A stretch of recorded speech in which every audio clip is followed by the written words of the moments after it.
Oh, yeah. It's funny, I'm looking at it in the mirror. What's going on, everyone? It's Mike back again. I'm fucking hell, it's infectious. I'm telling you now. Rebranding in literally days is fucking phenomenal. So what I thought I'd do, I've invited John along because you all think he's a pisshead anyway. And I've decided I'm going to have a pint as well. So we're going to have a beer with you. So if you want to pause the video now, grab yourself a pint, and we're just going to have a little chat about all things football, all things life, and just chat a bit of shit, really. John, how are you, mate? I'm all right. No doubt I'll get shot down, but I don't need much excuse, according to some people who watch the channel, to have a beer. So, hey-ho, it's sunny. I've done my day's work. I'm not in till 10:30 tomorrow, so I'm going to enjoy one today. Mate, categorically, at the end of the day, right, if people sit there and call you a pisshead, I'm not being funny, mate. I've gone from not drinking in the house at all to probably having 2 or 3 a day. Is that all? Yeah, but that's big. That's big for me. Do you get what I mean? So look, you fucking hell. If you can't enjoy the sunshine, then fuck the trolls, mate. That's what I've learned. I've learned through the hard way. You know, I've been called a bummy, twat, fat cunt, all sorts of stuff. I've been called ginger a few times as well. And by me. That's all just by you. That, I mean, the rest of it, fucking hell. But yeah, I was going to say, have you seen the Salzburg trophy hand out to them? Yeah, and you know what? Man, it's such a difference to what we've associated and seen teams who have won the league. I mean, do you know what also made me laugh? I read put on Twitter the trophy, and they'd done it, but they used the Stamford Bridge ground to do it because they haven't won it in 30 years, and they've used Stamford Bridge and just coloured the seats red. It was fucking Stamford Bridge. I mean, Saltire will watch this, and I know he'll have another pop, but I couldn't give a shite anymore. At the end of the day, this is why they're the most hated club in the universe, because every single day they deliver something that, one, makes people hate them more, and two, they just make a show of themselves. I mean, that fucking tart on there, YMCA, she's even had a T-shirt done YMCA, not YNWA. I mean, fucking hell. Is it any wonder everyone despises them? Fucking hell. Fuck me. Oh, honestly, you wind me up something fucking ruthless, and I've said this all along. It's tarnished. The season's tarnished. Everyone will remember it for the season that they won it while the COVID-19 disease was going on, a pandemic or whatever you call it.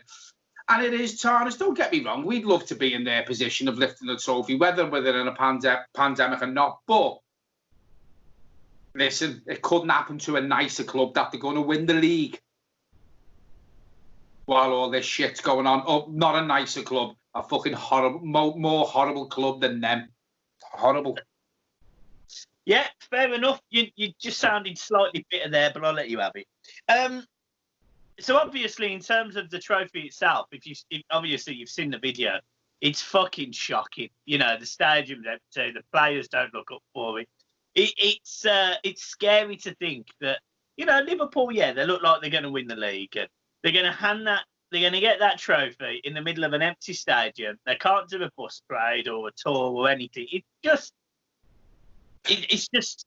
laughable. But I'm not too arsed. Hand them the title, get it out the way. That's my opinion. I was going to mention also. It could be at Manchester as well, where they get given the trophy. It could be Manchester, because there's roots talk that the Derby game's going to be played at one of the grounds in Manchester. Yeah, I did read that because of the neutral venue and the policing, isn't it? I don't think it matters where they play it, Michael. They'll probably still have fans turning up because they've got that many fucking, you know, they could have it down London. They'll probably have mass gatherings outside. They could have it in Norway. Fucking, you wouldn't be able to get down the streets if they had it there. Do you know what I mean? It doesn't matter where they have it. People are going to turn up. But imagine getting the trophy. So we're not in lockdown now, so there's nothing stopping people going to places like that, really.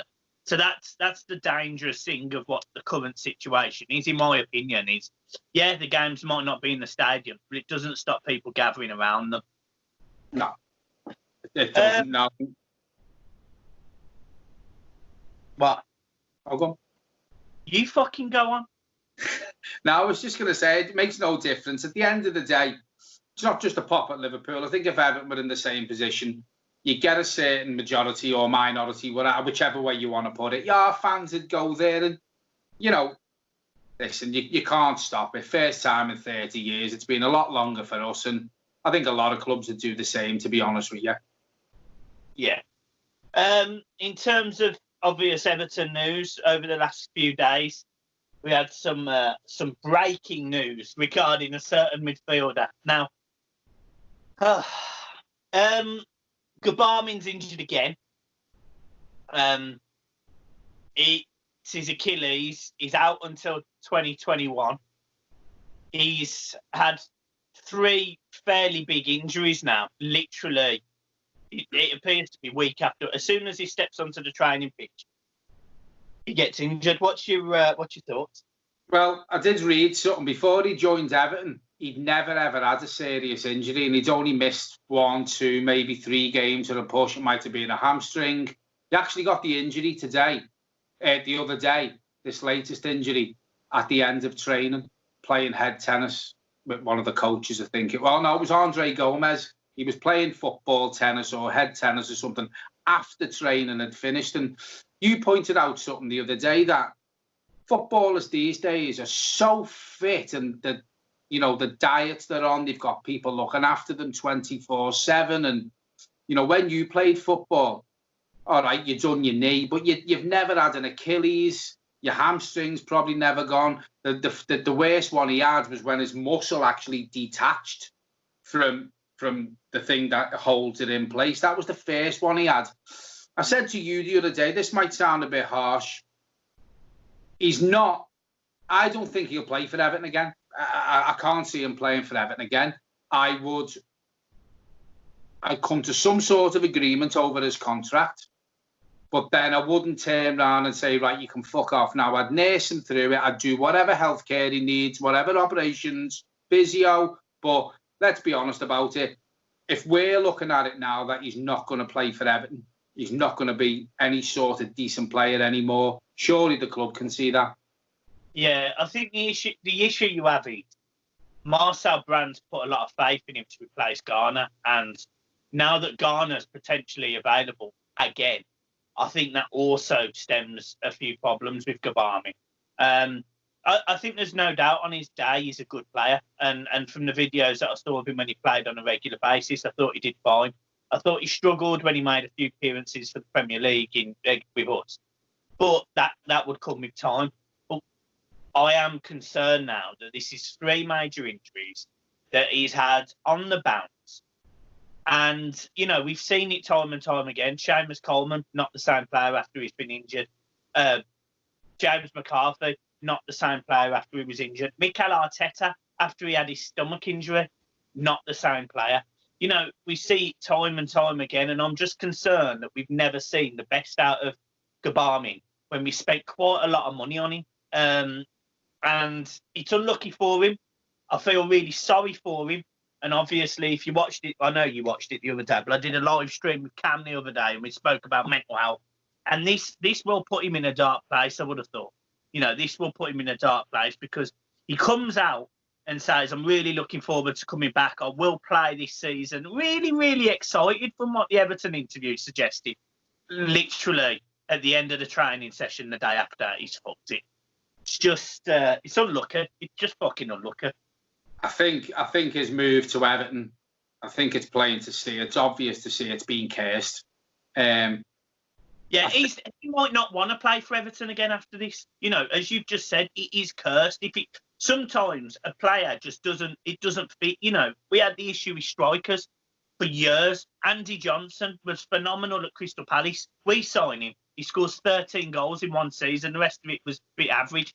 James Beattie, 20 goals for Southampton. Comes to Everton, does shit. We've always had this issue with certain players that they just can't make it. And maybe, unfortunately for Kabami, maybe he is one. You know, you've got to look at also where he's come from. Obviously, we know the Premier League's faster. It's tougher, you know, there's more harder challenges. You know, overall, the Premier League is the hardest league in the world. So you look at these injuries he's getting. Obviously, they're happening in training. Is the training too much for him? You know, is he not suited to the Premier League? And you've got to start looking. As I said, you know, before, he's never had a major injury. And he's come to Everton. The training's harder. And you can't say the games are harder for him because he hasn't really participated in many games. But obviously, the training's harder. And his body just might not suit it. You know, he could get over this latest injury. He could go back, you know, to an easier league or something and never have another injury again. And I think it all comes down to, and we always say this, the Premier League is the best, it's the hardest, it's the fastest league in the world. And maybe it just doesn't suit him because he's picking these injuries up in training. Yeah, yeah. And you're right as well, because it concerns me because, you know, the medical staff at Everton, I'm not going to sit there and criticise them because I don't know the story behind what's really happened, essentially. But if he's had a training session, now, bearing in mind, he's spent a lot of his recovery at home. Then he's had the coronavirus pandemic on top of it, so he's been at home. He hasn't been able to ease him. Now, I'm not saying he's had a particularly difficult training session, but what I'm saying is, for a player who's two fairly big injuries, maybe not have that last game of fucking football, tennis at the end of it. Maybe just say, look, get yourself passing again, get yourself moving again. Do an hour of pass and move, you know, maybe some light tackling.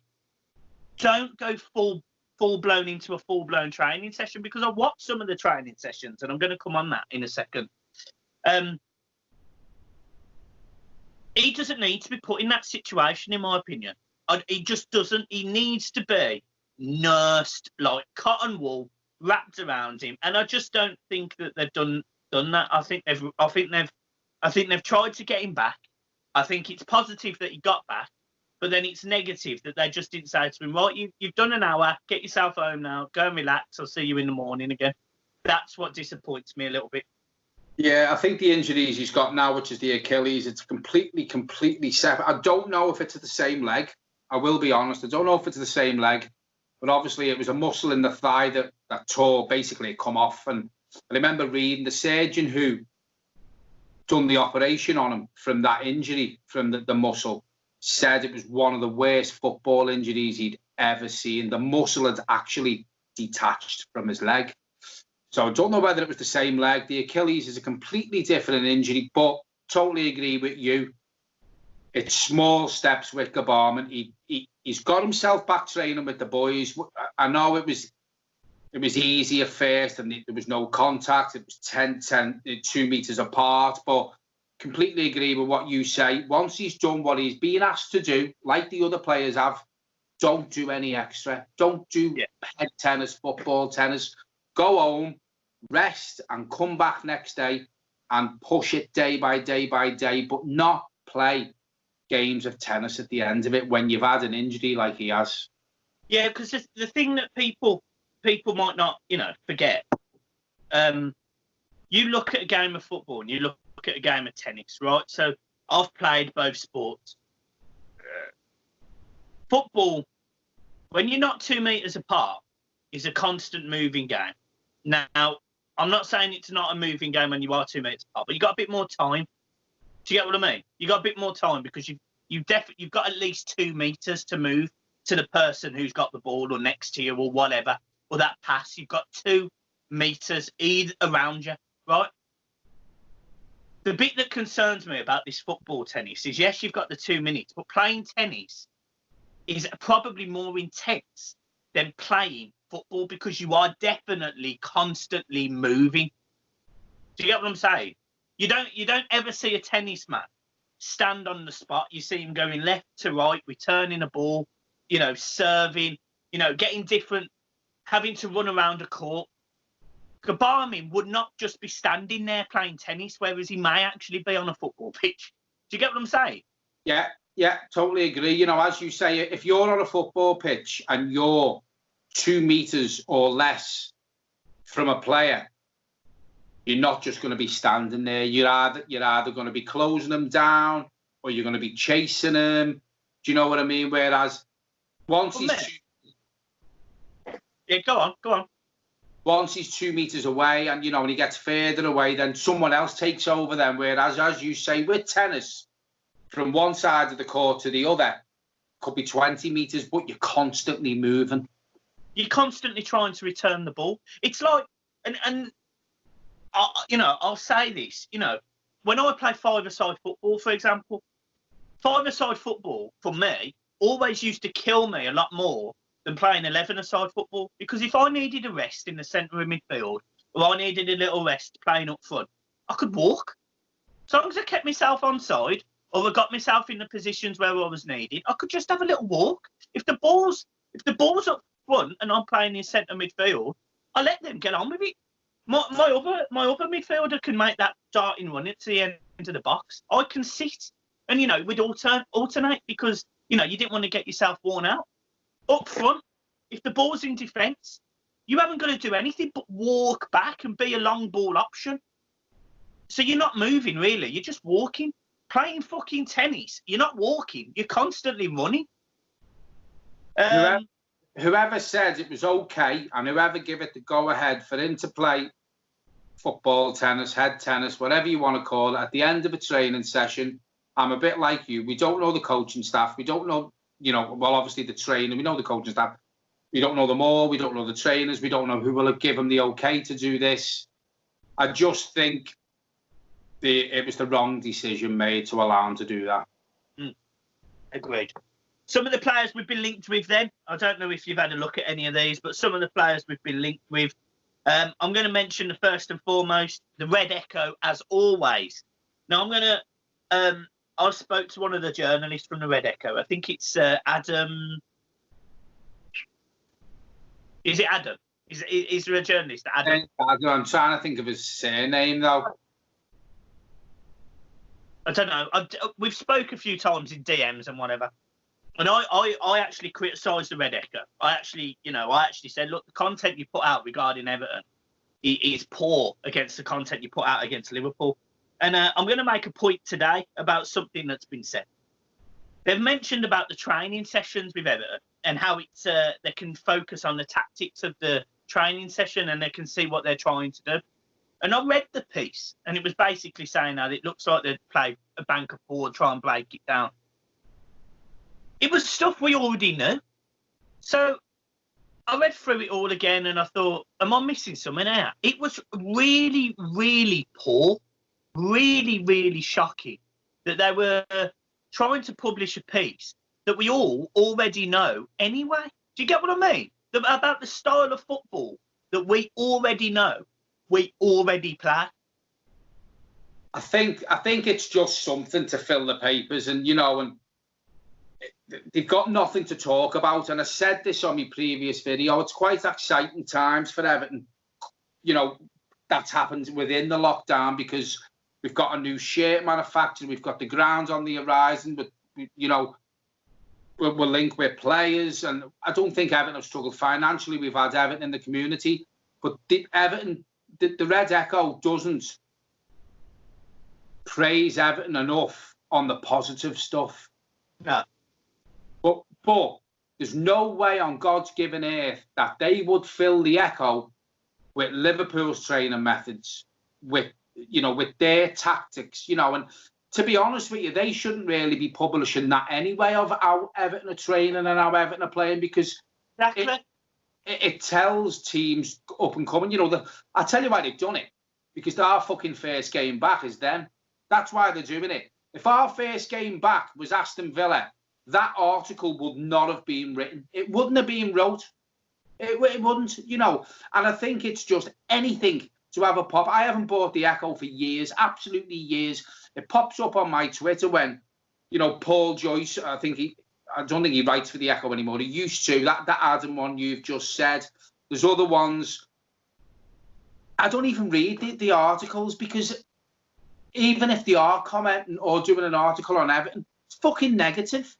It's all negative. There's nothing positive, you know. And every Everton fan I know doesn't buy the Echo. It doesn't buy the Echo. You know, the Echo will end up like the Sun. Obviously, I'm not going to get into that because I would never ever do that.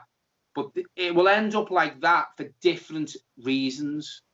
Yeah, it will. No one will buy it, and the Echo will go on. I'm not going to get into the Sun. I'm not going to talk about anything else regarding that. I'm not. I wouldn't. But what I'm trying to say is the Echo newspaper is a dying breed. Yeah, and look, I also get your comment about the Sun. Obviously, the Sun's just a fucking the Sun is cretin. You know, like I know you won't talk about it, but I probably can to a degree. And I sit here and the Sun is fucking cretin. I wouldn't use the Sun as fucking toilet paper. It would be nowhere near my house. And I get what you're saying about the Echo. It's not, the Echo only has the little bit of hatred towards it or the little bit of negativity towards it because it is so left side on Liverpool. It is so up their arse. And you're right, you're spot on. It will get to the point where only Liverpool fans will buy it because Everton fans will think you're a fucking joke. So I get what you're saying, and I get the fact that it's for a different reason than the Sun. I get that. We've been linked with a few players today as well, so let's just go through some of these. You can talk about them as much as you want, mate, because I'm, you know, at this point, a transfer window, I feel like every video we talk about is fucking players coming in and out. It's just not, you know, there's nothing to really talk about. But one player who's been linked today is Jesse Lingard. What's your take on him? Been linked with him a couple of times in the past, and what I will say about Jesse Lingard is before this virus come, he was struggling to get a Man United's team. Okay, yeah. Now I'm not saying Jesse Lingard is any worse than the midfielders we have. I'm not, but what I will say is, we've now got Ancelotti in charge. We've got a director of football there who, in your words and also mine, and I think a lot of Evertonians will agree with us, has made some poor signings. He's made some good signings. He's made some poor signings. What I will say, next season, or maybe the season after, when everything's back to normal, because next season is also going to be a funny season because we don't know if fans will be... And listen, football without fans is nothing. So, you know, it's not. So I'm not even going to take into account next season in a way. But what I will say is, you've said it and I've said it on video discussions and in privately as well. We're aspiring to start finishing above Man United. Okay? There's no reason why, with the manager we have and the funds in place, compared to Ole Gunnar Solskjaer, there's no reason why we can't every season look at it and go, well, this season we can hopefully finish above Arsenal. We can finish above Chelsea and maybe Man United. So why would Everton take Jesse Lingard when we've been linked with the players we have been? So the answer to your question, the take on it for me, Jesse Lingard, I wouldn't push the boat out to sign him. Yeah, so I agree. So I'm gonna put it in a couple of lines. Jesse Lingard is probably better than what we've got, but he's not good enough for where we need to be. And another player that fit into that bracket at the time was Iwobi, and that went fucking tipped up as well. So I don't want us going anywhere near Lingard. Look, I'm sure he's a nice lad, but I don't need some fucking Instagram influencer sitting in the changing room doing stupid fucking videos, trying to speak to fucking, I don't know, Tom Davies or fucking Fabian Dell, trying to get them to look like complete cunts on fucking video. I don't need it. What I need is someone who'll put blue shirt on a fucking graph week in, week out, and isn't bothered about his social fucking status. And that is not Jesse fucking Lingard. It was the same with Theo Walcott when we signed Theo Walcott. I know he's not into social media as much as Jesse Lingard, but Theo Walcott, for me, was along the same lines of Alex Iwobi, as in, I don't get the signings, and I think Jesse Lingard would be one of them players that I didn't get the signing, if you see what I'm saying. Yeah. The thing is, I said this about brands in the summer, and I meant it. I fucking meant it, and I got loads of stick for it. Loved it. I loved the stick because I ended up being right as well. Fucking but the simple fact of the matter is, we had a bad window. I mean, people will sit here and fucking, they all said Everton have won the transfer window, all this shit. I'm telling you now, mate, when you are that desperate for a centre-back, a striker, and a midfielder, and you only bring in a Iwobi, you know that you haven't lined your fucking ducks up and you haven't put your eggs in a basket. So he fucked it. I expect him to do better in the summer. Now, if fucking Lingard is that player, nah, I ain't feeling that. I ain't fucking feeling it. Jesse Lingard will not end up at Everton Football Club while we have the manager we have. Just like Alex Iwobi would not have ended up at the club. Yeah, agreed. Okay, another player we've been linked with, I don't know how much you know of him, is Jesus Corona, Porto winger, was linked with a £44 million move with Everton via Ebola, not Ebola, Ebola, in April. He's meant to be a decent player. Chelsea have been interested in him, but again, it's just another fucking name. Just the Red Echo just go, oh yeah, who's linking anyone with anyone this week? Oh yeah, we'll stick in with him. It's just a load of bullshit. But do you know anything about him or? The only thing I know who's got the name Corona is the current situation that we're in, and that's all. I said he fucking bowler, not Corona, you stupid cunt. No, you said Corona. Did I? I meant Ebola. You said Corona. I'll be able to watch this video back, and if I'm right, you fucked it. Well, to be honest, anyway, the answer to your question is I've never, ever heard of him. And what you've just said there, it's come from the Red Echo. They must look at the weakest transfer taverns links that are linking players to Everton, and they just take it. Start looking at more respectable journalists. There's a fella, I think it's Fabrizio Ronzalo or someone, who actually broke the news that Everton were on the verge of getting Ancelotti. He was the first one. Look at links from them people. Look at Build. Look at Sport from Spain. Don't be looking at the shit transfer taverns, because that's where the Red Echo look, and filling your newspaper with shit names that we're never, ever, ever gonna sign. We're not. Yeah, you're right. You're right. Another name we've been linked with is Jose Calderon. He's a player that used to play for Real Madrid, I believe. I think he's at Napoli now. He's a man that I think Ancelotti knows. I don't know how well he thinks of him. Aston Villa have also been linked with him. He's never been brilliant for me, to be honest. He's never been a player that I've gone, oh yeah, I'd love to fucking sign him. So again, he's a player I'm not really asked about. Do you know anything about him? Well, he plays for Napoli. There's your link. Straight off, there's your link. Where did Ancelotti come from? He's obviously surplus to requirements at Napoli. Who can we link him with? Oh, our ex-managers at Everton. We'll link him with Everton. Yeah. And this is the thing. This is what I've said to you, and this is no disrespect to Villa. Aston Villa are a fantastic football club. Fantastic supporters.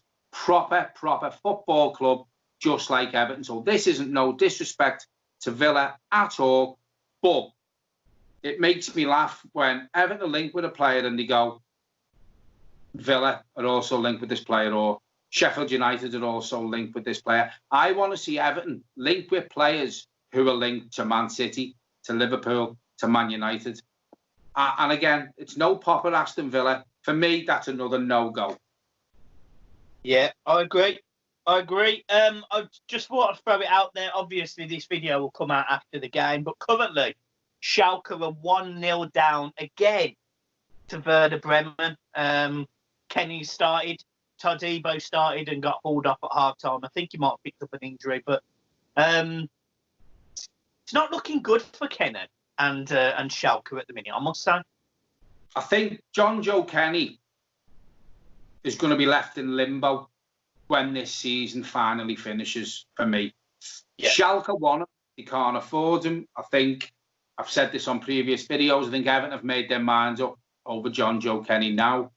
Monaco are looking at lowering their asking price for my mate, Sidibe. So, Thanks, Sidibe, get over, mate! So I think John Joe Kenny could be... Well, he's not going to be left in limbo because he still has a contract at Everton, but obviously he's had the taste for football every week now. He's not going to come back to Everton and sit in reserve, sit on the bench behind the likes of Sidibe, Coleman. I think Everton will sign a right back. Yeah. I have watched Schalke since the league started again, and John Joe Kenny for me is another Sidibe. Not maybe as bad. He does get caught out of position a lot. He gets dragged in a bit like Sidibe does. He's played every game since they started playing behind closed doors, and I don't think they've won a game. Todibo, I don't think he started last game. I think he come on. I think they actually brought him on when they were getting absolutely battered. Because someone commented on Twitter, why bring a centre half on when you're getting beat 2-3-0, whatever it was. I watched Todibo when he got brought on. Obviously, he started today, as you say. I think his head's been turned. And you've led it on nicely now, because I wanted to mention Todibo. Looks like the Magalhaes move to Everton is on the verge of collapse. It looks like he's agreed terms with somebody else. I think is it Lille? Napoli plays for Lille. I think Todibo will become an Everton player. I don't think his heart's in Schalke anymore. I think that's why he's been on the bench. Previously, I think Todibo will end up at Everton and Magalhaes won't. Yeah, fair enough. And look, I'll take Todibo. At the end of the day, it makes me laugh, actually. The Schalke team make me laugh because another player they've actually got there, which people tend to forget about, is the highly rated signing that Man City made a few years ago, and I think they sold him to Schalke, was Nastasic.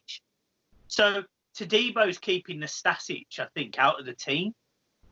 So he's got to have something about him. My concern is, and I always say this, my concern is signing players from teams that are likely to get fucking relegated. Yeah. Well, you get what I mean? It's another Pickford. It's another Michael Keane. It's another... I want players. I literally want players that we can go, do you know what? He could walk in the Man City side. He could walk in the Liverpool. I wanted us to sign Van Dijk. I wanted us to be fucking bold enough when Van Dijk was at Celtic to say, well, here's 15 million. We'll snap your fucking hand up. And we didn't. And my worry with Everton, and it always is a worry, is they're just too slow to react to these big, decent names that are out there that might come good. And it's just a bit shite in that front, really, in my opinion. Todibo looked like we've been linked with him since day one. So if one of the big boys wanted him, they know at this point that Everton want him. Yeah. You know what I mean? They know. They fucking know. So what's the fucking point? I think, to be honest, not much comes out of Everton now regarding transfers. I think it's outside sources that link us with these players.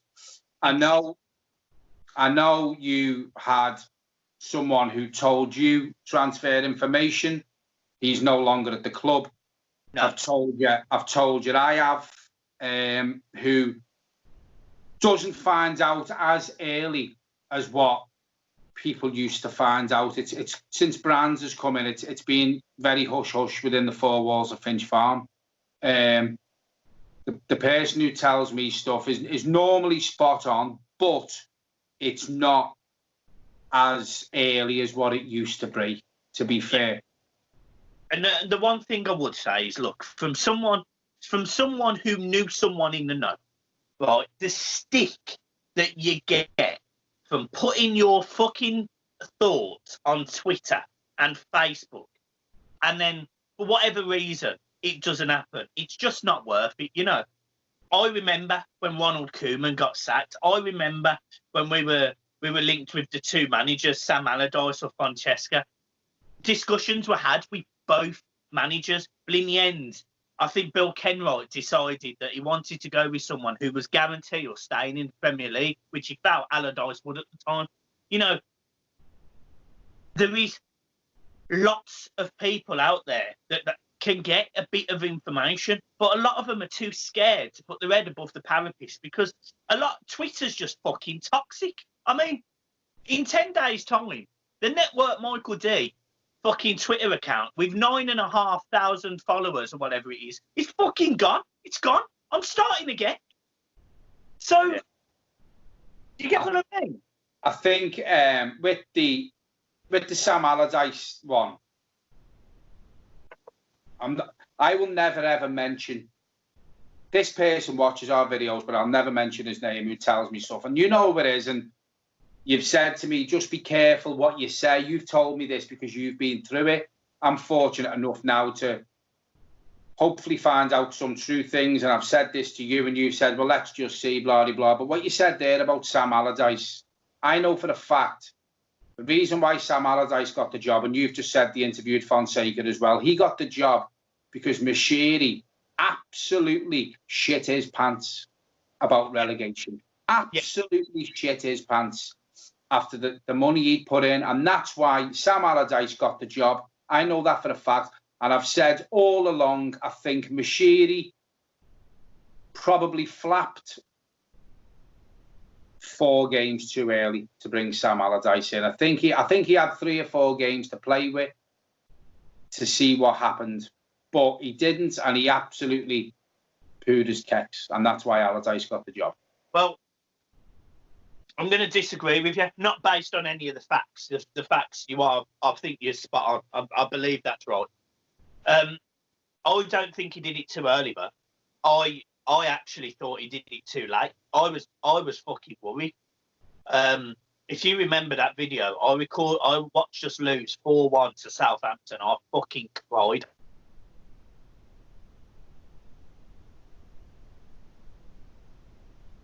Why has that just gone off?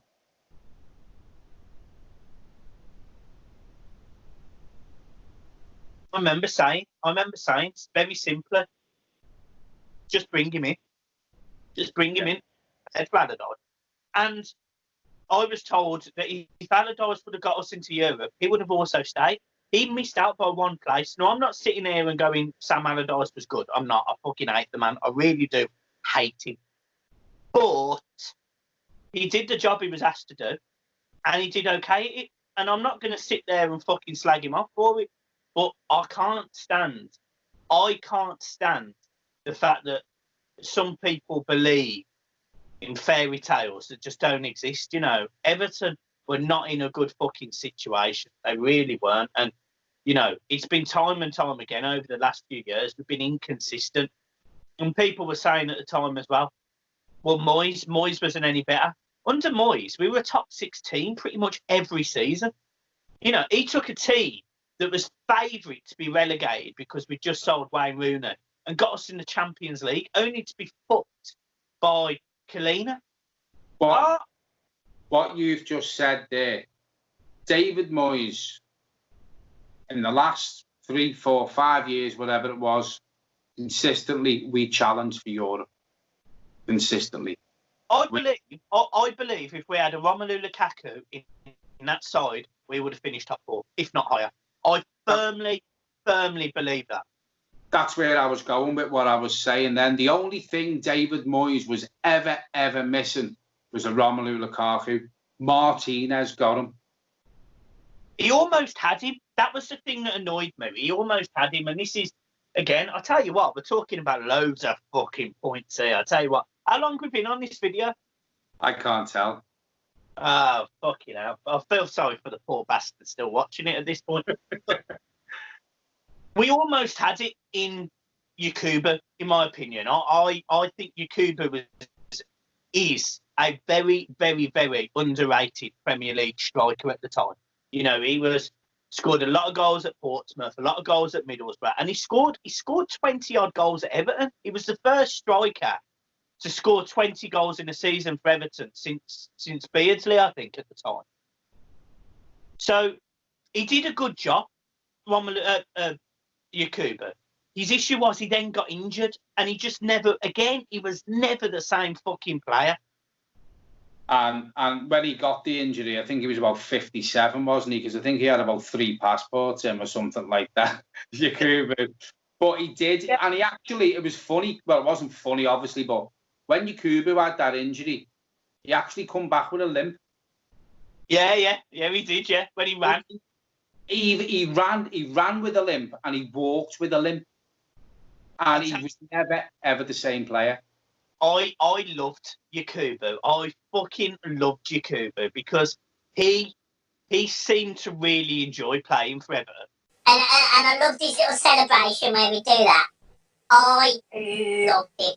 This video's been on a long time, and I could sit here all day talking about centre forwards who were brilliant. And Kevin Campbell was another one. You know, he kept us up with his goals that season. You remember Kevin Campbell was there. Yeah. Kevin Campbell is another one, though, Michael, as well. He actually loves Everton. Kevin Campbell loves Everton Football Club. And he the same mould as Yakubu. You know, he come to the club, he got the club. He done what he was brought in to do. He scored goals. You know, I'd go as far as saying Kevin Campbell, for me, was a Fortunately wasn't privy to, but it just makes you think. It makes you think that why can't Everton just simply go out and just consistently perform at a decent level? Because we do seem to yo-yo. Like the end of last season compared to this season. It's just, I don't know, it made me laugh because the end of last season we went 14 games and we only lost 4. And then we come into this season and we were shite. We were shite. Do you know, it's one of them. As Evertonians, Everton Football Club, what you've just said there, 14 games, we lost a couple of games. We come into this season, we start off shit. That's what being an Everton fan is, you know, and it is. But we're open now. You know, we've said this going back to old videos just to end the video. We've got a new manager in place. There's money in the background from Mr. Usmanov, you know. We don't know how the COVID virus is going to affect the transfer window. There's a new ground on the horizon. I hope, and I'd like to think, using your words, the yo-yoing is now going to stop. Hopefully. I think a lot relies on brands. I really, really fucking do. I just hope, obviously, Ancelotti hasn't really had a proper transfer window yet. I hope he can work with brands within the transfer window, because if he can't, as you said earlier on, brands acts very slow in the transfer window. If push comes to shove and Mr. Brands has to go and it means keeping Carlo, then there's only one winner for me. Oh yeah, Carlo will stay over Brands all day long. Yeah. All day long. So right, John, I'm going to leave it there. I've took up enough of your afternoon. I think we've been on here probably about fucking 45 minutes or whatever it is. That's no worries, mate. It's a privilege coming on again as well, as you said earlier on. You know, it's tough to do videos, and we're hoping, looking to roll out the new name with the rebrand in 7 to 10 days, hopefully, and we're really, really going to go at it then. The football will be closer to being back. It'll be easier to do videos when there's football games on, even though they are behind closed doors. First game back for us for our match preview, match reaction will be against the Shite. But we are looking forward to the rollout. I've been looking forward to it for a long, long time. I would have done it earlier, but circumstances haven't allowed us to. But we will get there. And I just want to say, the videos that me and Lee have been doing, that me and Michael have been doing, you know, they're still getting the consistent numbers, even though there's no football. So we just want to say thanks for that, for everyone who's subscribed and everyone who watches. It does mean a lot, and you know, it does push us harder to get the rebranding out. So thanks very much. Yeah, I agree, John. So yeah, look, peace. go and enjoy yourself, and I'll speak to you in a bit. You will do. I'll speak to you soon. Cheers, Thanks. everyone.